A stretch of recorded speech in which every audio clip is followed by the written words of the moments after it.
Hi everyone, I am Dr. Ashraf Ali. Today's topic is hemodynamics. Let us see the synopsis. Introduction, the vasculature, the velocity of blood flow, Ohm's law, types of the blood flow, Laplace law, and resistance.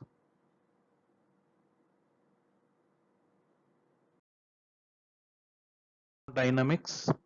So heme is blood, dynamics is power in Greek. So we are going to discuss about the blood flow, how the blood flows, how the blood moves, and the factors that are all involved in the movement of the blood flow.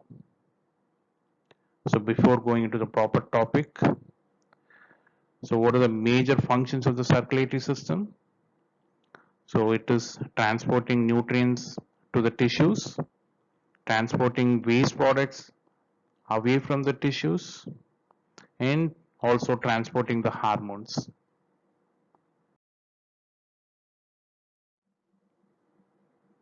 Vasculature. So it consists of a closed system of tubes or vessels which distributes the blood from the heart to the tissues, and also it returns the blood from the tissues to the heart. So the arterial system, it takes the blood from the heart and it distributes it to the tissues, and then the venous system, so that returns the blood from the tissues to the heart. And finally the microcirculation, so that separates the arterial and the venous system, and it is the main site where the nutrients and the cellular waste are exchanged between the tissues and the blood. That is the capillary system.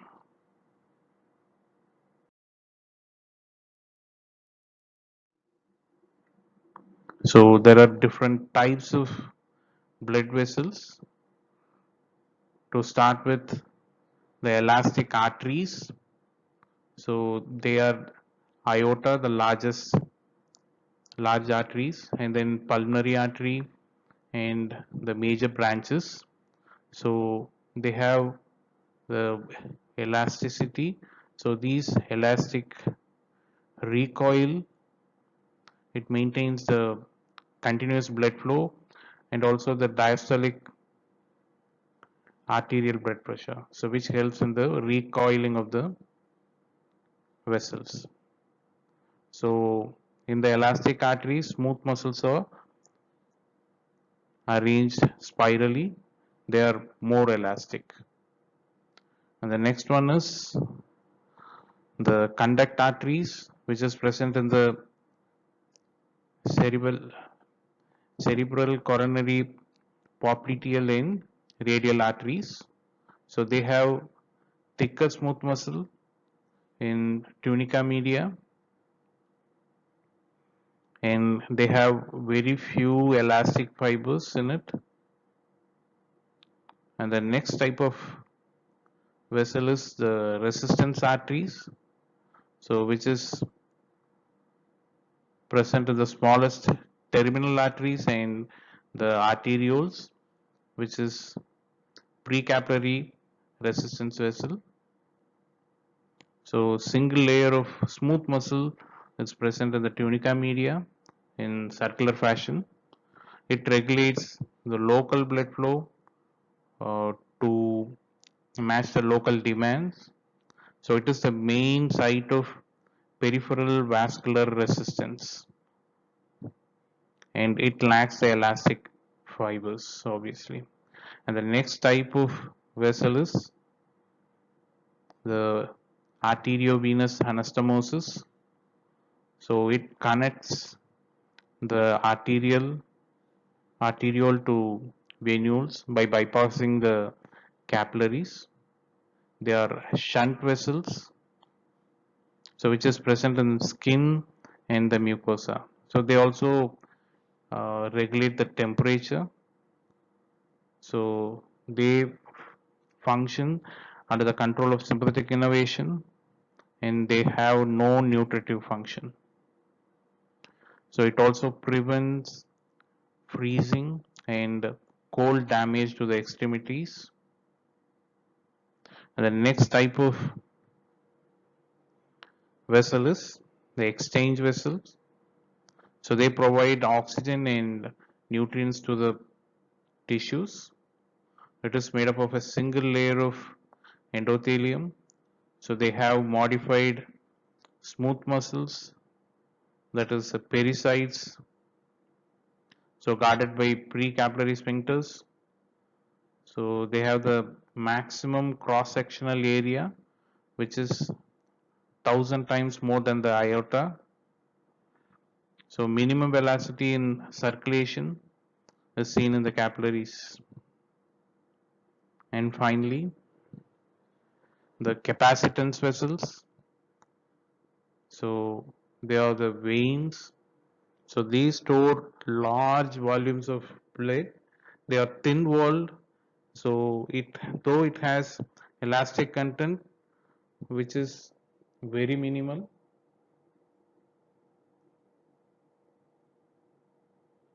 So these are the 6 types of the blood vessels.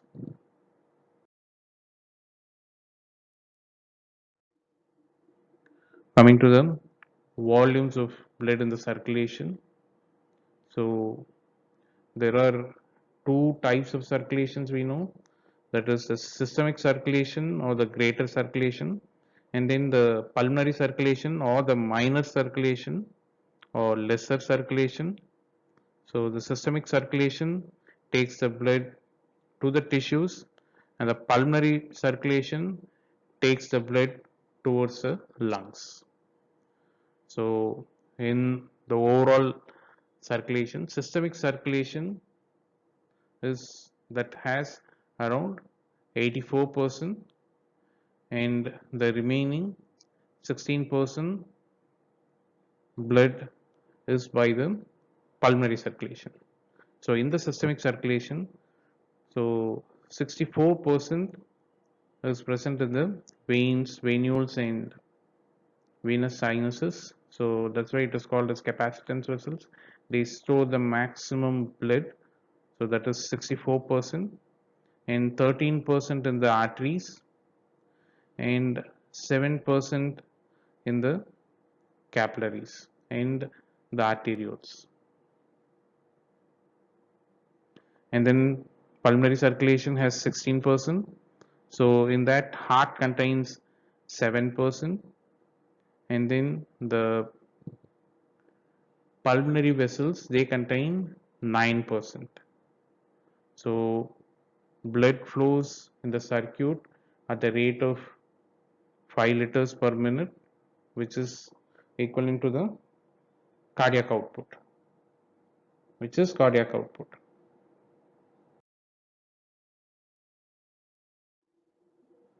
So these are the different vessels which we have in their different property. You can see the diameter differs for the large arteries, veins. So large veins, these are all medium arteries, arterioles, and then capillary and venules. So we can see the thickness, wall thickness of these vessels, and then their properties. So you can see the artery has the maximum elastic tissue. Vein, they have lesser elastic tissue, and in the capillaries and venules they have no elastic tissues.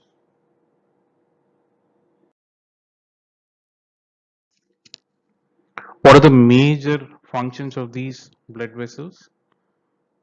So the function of the aorta and the large arteries, so they transport blood to tissues under high pressure, which is around 100 millimeter of mercury. the function of the arterioles, they control the blood flow. They are the main control for the blood flow, and it is a major resistance site of circulation. So the capillaries, they are the major site of water and solute exchange between the tissues and the blood.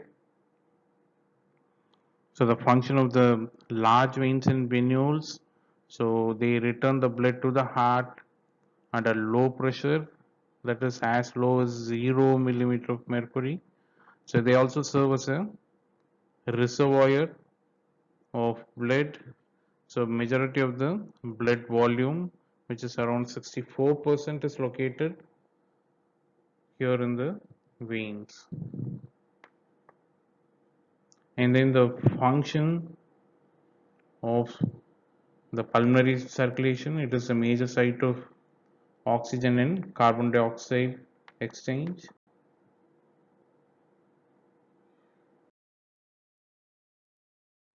Interrelationship among velocity, blood flow, and the cross-sectional area. So the velocity of blood flow is directly proportional to the volume of blood flow and inversely proportional to the cross-sectional area.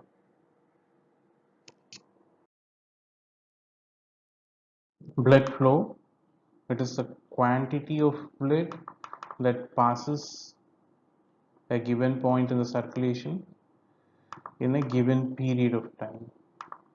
So blood flow is also the rate of displacement of volume of the fluid.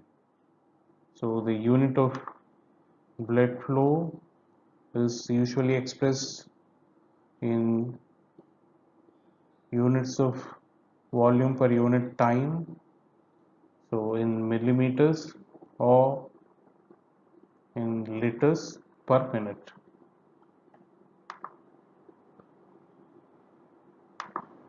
So the overall blood flow in the circulation of an adult at rest is 5 liters per minute, so which is the cardiac output. So the factors affecting the blood flow are the pressure gradient and the resistance. So blood always flows from the areas of high pressure to the areas of low pressure. So here you can see the pressure gradient. So it is the pressure difference between the two ends of the vessel.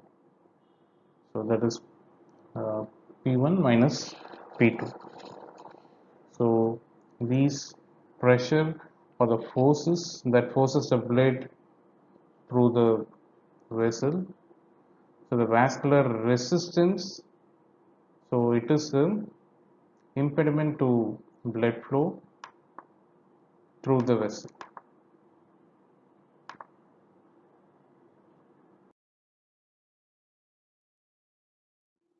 The velocity of the blood stream, so velocity is the distance that a particle of fluid travels with respect to time. So the travel in respect to the time. So it is usually expressed in units of distance per unit of time. So that is centimeter per second or meter per minute.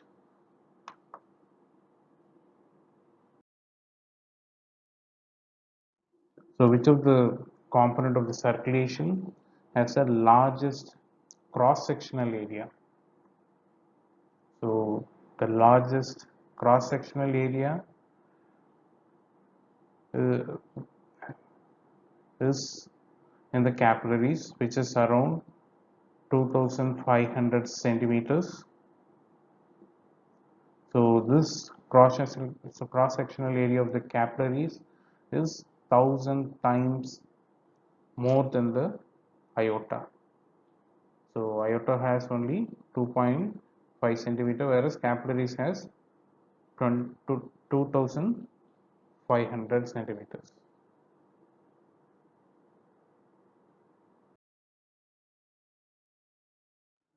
Let us discuss the effect of the cross-sectional area on the blood flow and velocity. So you can see the blood flow out is as it enters the artery. So the velocity decreases progressively as the blood travels through the arterial system. So at the capillaries, you can see the velocity further decreases to the minimum value. So as the blood passes through the venous system towards the heart, you can see the velocity progressively increasing again.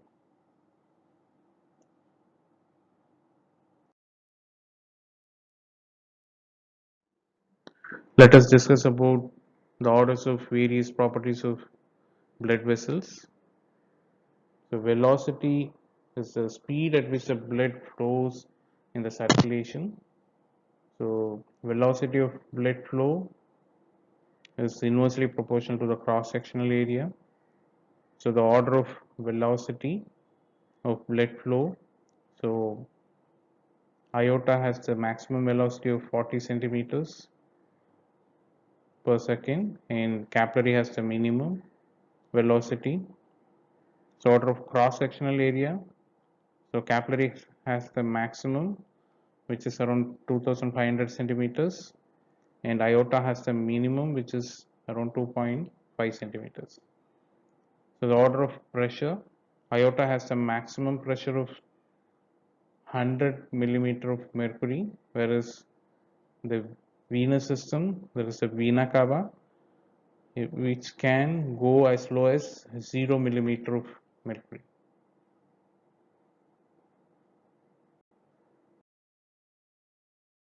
You can see the blood pressure profile of the circulatory system. So there are systemic in the pulmonary circulation.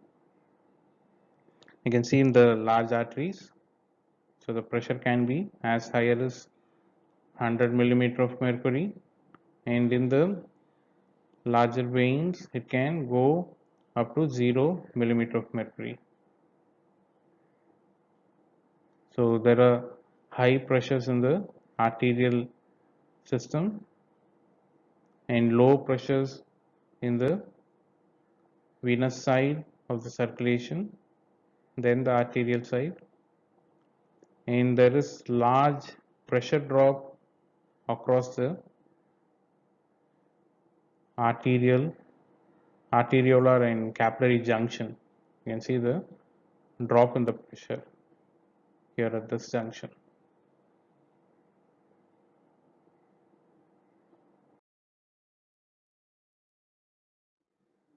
Pressure gradient, it is the difference between the two end of the vessel. So here there are two vessels. In the vessel one you can see the pressure gradient is 40, which is the difference between the two ends. So here it is 50 millimeter of mercury and in the another end it is 10 millimeter of mercury. So the pressure gradient is 40 millimeter of mercury. In vessel 2 it is 80 millimeter of mercury. So how these pressure gradient influences, we can see the blood flow. So in the second vessel the blood flow is more as the pressure gradient is more. So this is how the pressure gradient influences the blood flow.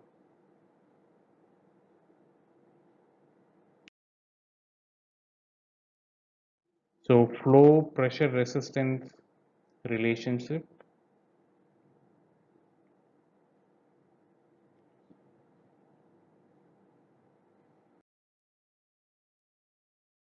So it is the Ohm's law. So the blood flow through the vessel can be calculated by Ohm's law.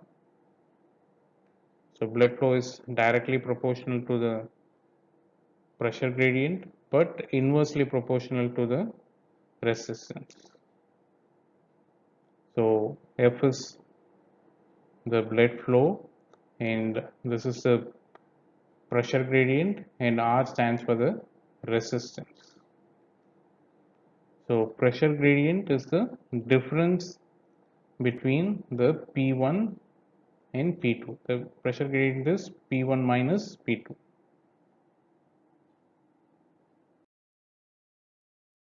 Bernoulli's principle. So it states that the blood flowing at higher velocity has the higher ratio of the kinetic energy to the pressure. You can see the, so as the velocity is high, the pressure will also increases.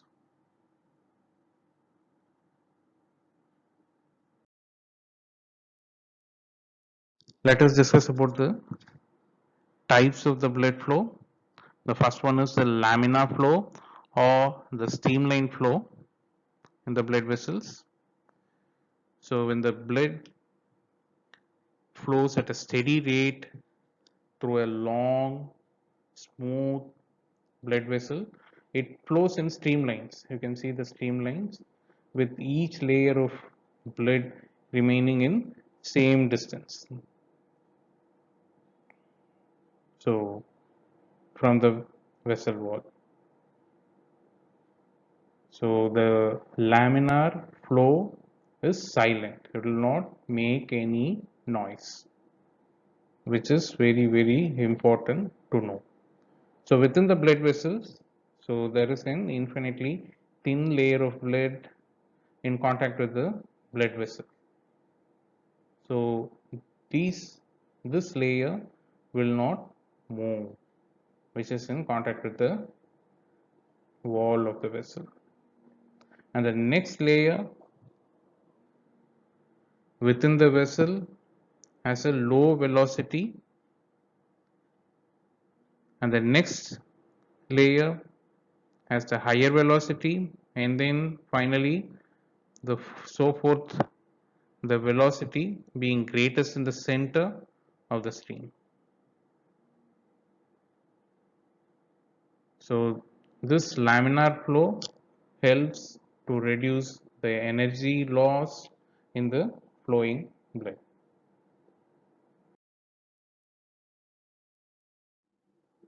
The concentric rings inside the blood vessels, so they indicate that the velocity of blood flow in each ring is different from that in the adjacent rings. This is because of the laminar flow.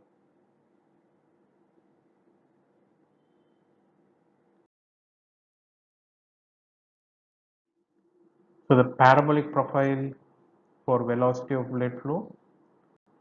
So you can see the portion of the fluid adjacent to the vessel wall has hardly moved anywhere. The portion slightly away from the wall has moved a small distance, and the portion in the center you can see, so that has moved a long distance, which has the maximum velocity.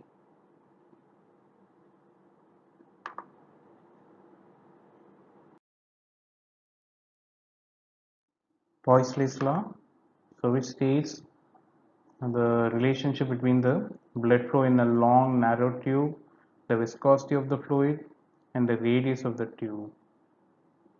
So the F stands for the rate of the blood flow, and the delta P, which is a pressure gradient, that is the pressure difference between the two ends of the vessel.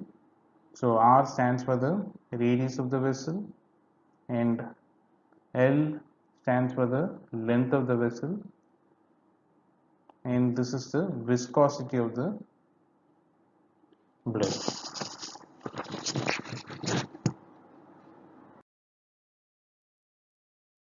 So let us see the effect of changing vessel diameter on blood flow. So conductance is very sensitive to change in diameter of vessel. So the conductance of vessel increases in proportion to the fourth power of the radius.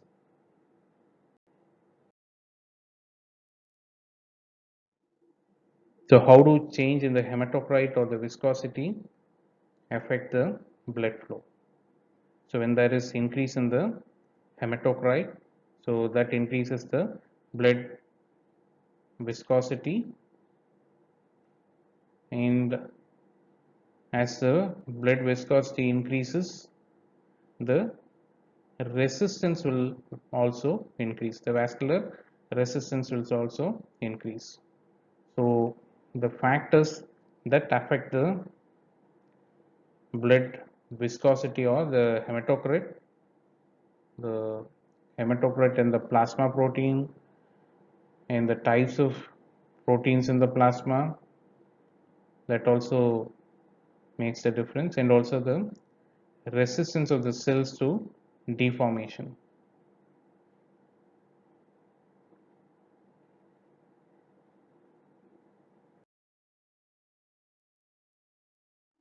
So blood flow through the tube will increase when the pressure gradient is increased. So it will decrease as either the viscosity of the fluid or the length of the tube increases. So the radius of the tube is the critical factor in determining the blood flow because it is raised to the fourth power.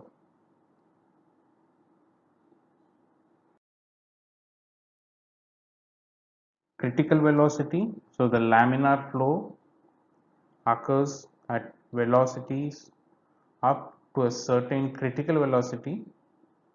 So at or above this velocity, the flow becomes turbulent. So laminar will become turbulent. So the probability of turbulence is also related to the diameter of the vessel and the viscosity of the blood.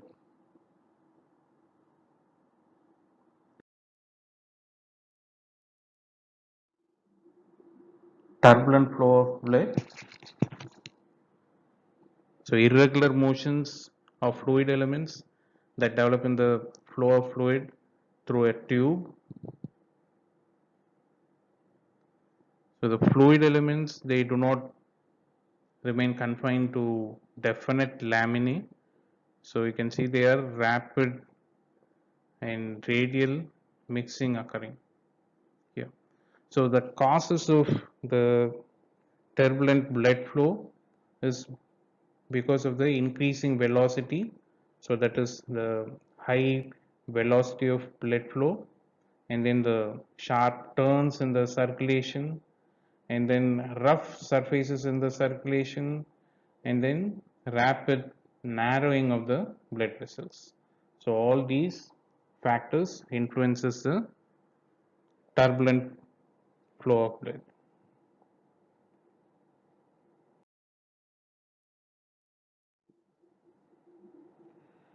And then so the blood flows crosswise in the vessel and along the vessel, usually forming whorls in the blood. They are called as the eddy current. So blood flows with much greater resistance because eddies add tremendously to the overall friction in the blood flow. So turbulences, they are usually accompanied by audible vibrations. So we have discussed that laminar flow is silent, and with increasing velocity, turbulent flow will have the audible vibrations. So, um, for example, you can hear the bruits, the bruit over the arteries. So that is because of the constricted vessels by the atherosclerosis. So you can hear the bruit over there over the arteries and the sounds of the correct course. So while measuring the blood pressure and also the systemic murmurs in case of the anemia. So all these are the example of the turbulent blood flow.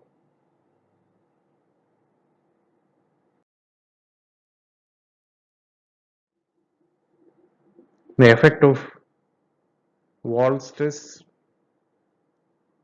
on blood vessels. So you can see the aneurysm, aortic aneurysm. So the bulging of the vessel. So this is because of the wall stress and also the atherosclerosis, so which narrows the blood vessel, so which cause the turbulence.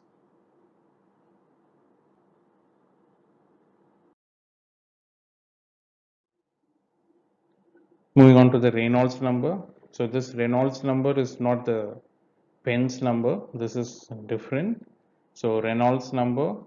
So it is a non-dimensional number that reflects the balance between the viscous and the inertial forces. So and that relates to the flow instability.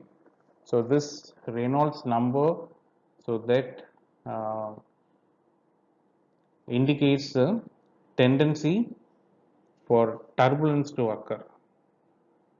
So this is the formula we use to measure the Reynolds number. So RE stands for the Reynolds number and V stands for the mean velocity of the blood flow in centimeter per second, and D stands for the vessel diameter in centimeter, and P stands for the density, and M stands for the viscosity. So if the Reynolds number is lesser than the 2000, then it is laminar flow. If it is between 2000 to 3000, so it has the increased tendency to turbulence. If it is more than 3000, then the turbulence is almost always present.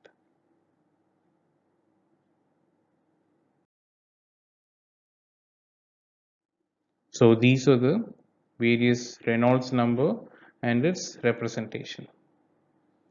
So, so in the heart, the Reynolds number is more than 3000. So the turbulence is present. That's why we always hear the heart sound and the murmurs. In the arteries, it is uh, different. It differs in each arteries. So in the ascending aorta, larger arteries, it is 5000. So turbulence is present over there. We can listen the bruit and all. And in the smaller artery, it is 5000. So it's in laminar flow. And in the capillaries, it is very minimal. So no turbulence is present over there. And in the veins also, it is only 100. So the turbulence is absent.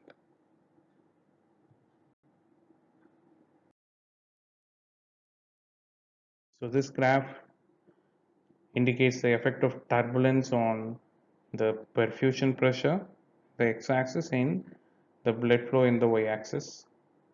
So the turbulence decreases the blood flow, which is required to drive a given perfusion pressure gradient. Whereas here the turbulence increases the pressure gradient required for a given blood flow.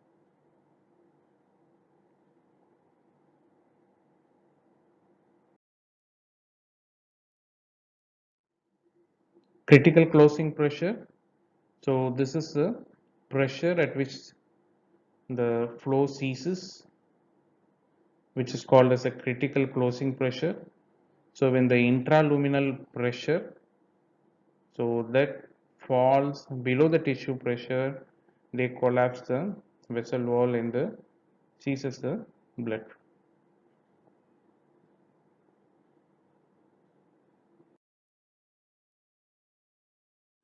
Law of Laplace. So we have earlier discussed this in the renal system. So again, we are going to discuss it in the respiratory system. So this law, Laplace law, states that the tension in the wall of a cylinder is equal to the product of the transversal pressure and the radius divided by the wall thickness. So larger the vessel radius, larger the wall tension required to withstand a given internal fluid pressure. So let us discuss it in a different way. Let us take this balloon. This is a half filled balloon. You can see the balloon, right? So this is an half filled balloon. So here you can see the in the middle it has maximum wall tension. Okay, here at the end, nearing the end, so you can see the tension is only the half than the center. So it is divided by 2.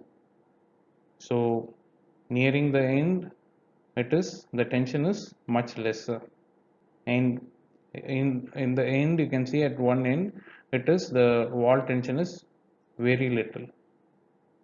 So this is how the Laplace law is applied. Now let us apply it to different shapes. So here this is the cylindrical vessel. Here it has the full tension, wall tension. So T is equal to PR. Here this is the spherical shape. So at the end of the vessel you can see it has only the half of the pressure. The pressure is lesser than in the cylindrical shape. So it is only the half of it.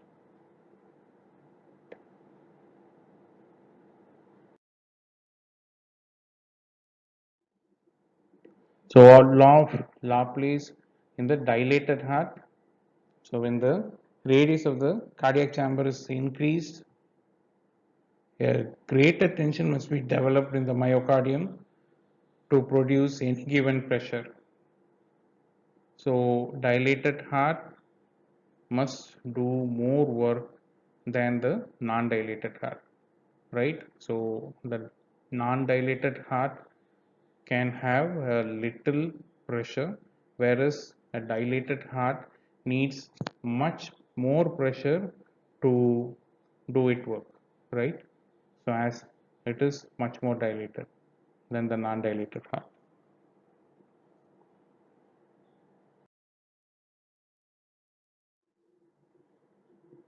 Vascular density. So do you know which is the most distensible vessel in our system, in our circulatory system? It is the vein. So vein is the most distensible vessel. So the distensible nature of the arteries allows them to accommodate the pulsatile output of the heart and to average out the pressure pulsations. So this provides smooth, continuous flow of blood through the very small blood vessels of the tissues. So veins, they also provide a reservoir function for storing large quantities of extra blood. So even a slight increase in the venous pressure can cause veins to store half to 1 liter of extra blood.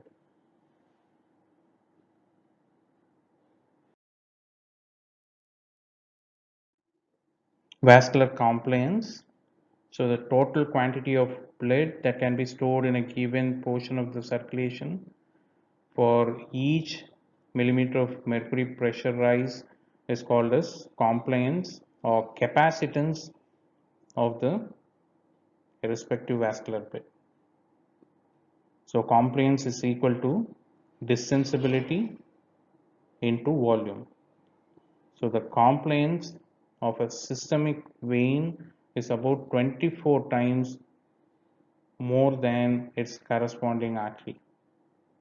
So this is because it is about 8 times as distensible, and it has a volume of about 3 times greater. So 3 into 8 is 24. So vein is 24 times more compliant than its corresponding artery.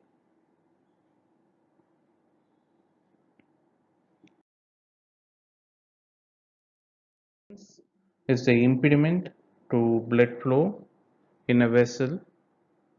So the units of resistance is the pressure divided by the blood flow. The resistance of the entire systemic circulation is called as the total peripheral resistance, which is mainly shown in the arterioles.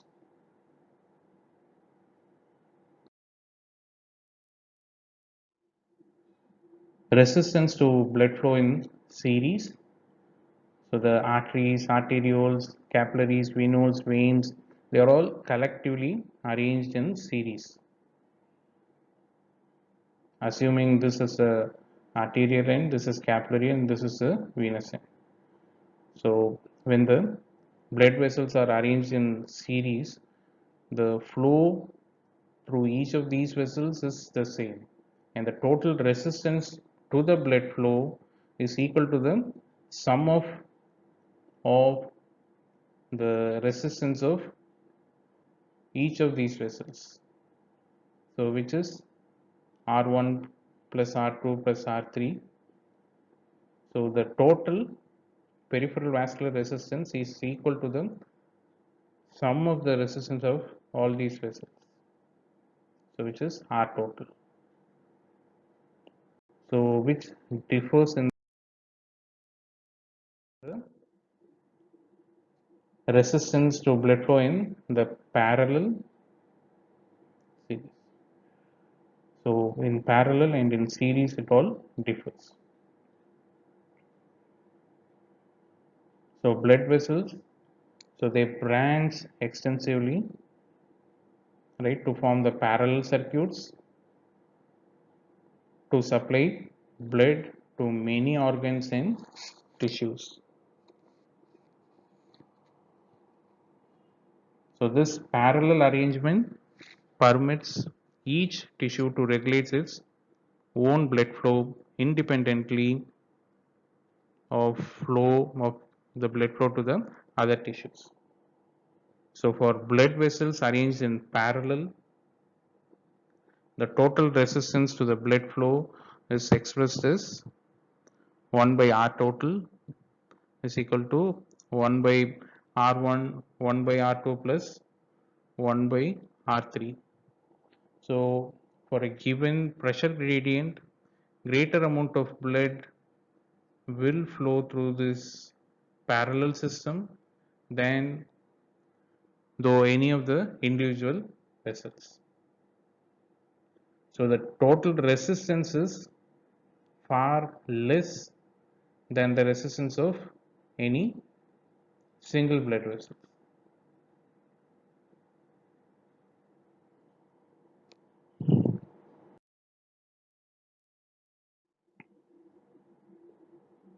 So here we can see the both parallel and the serial resistance sites.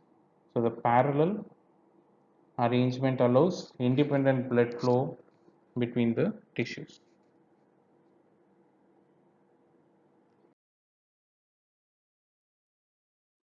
So conductance is the measure of blood flow through a vessel for a given pressure difference. So this is generally expressed in terms of millimeter per second per millimeter of mercury pressure. So conductance is inversely proportional to the resistance.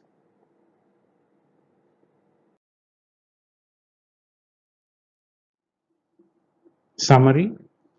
So far we have discussed the how the blood moves, the hemodynamics, so the factors affecting the hemodynamics, so that is the blood velocity, so the cross sectional area, the pressure gradient, the peripheral resistance, the blood viscosity, the conductance, and also the interrelationship between these properties. So to start with, the Ohm's law, the Poiseuille's law, and then the Laplace law, and then the Bernoulli's principle.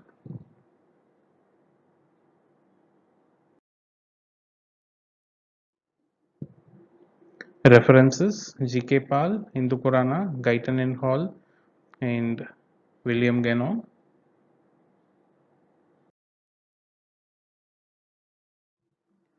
Thank you for listening. If you have any doubt, you can put it in the comment box or you can contact me personally. Thank you once again.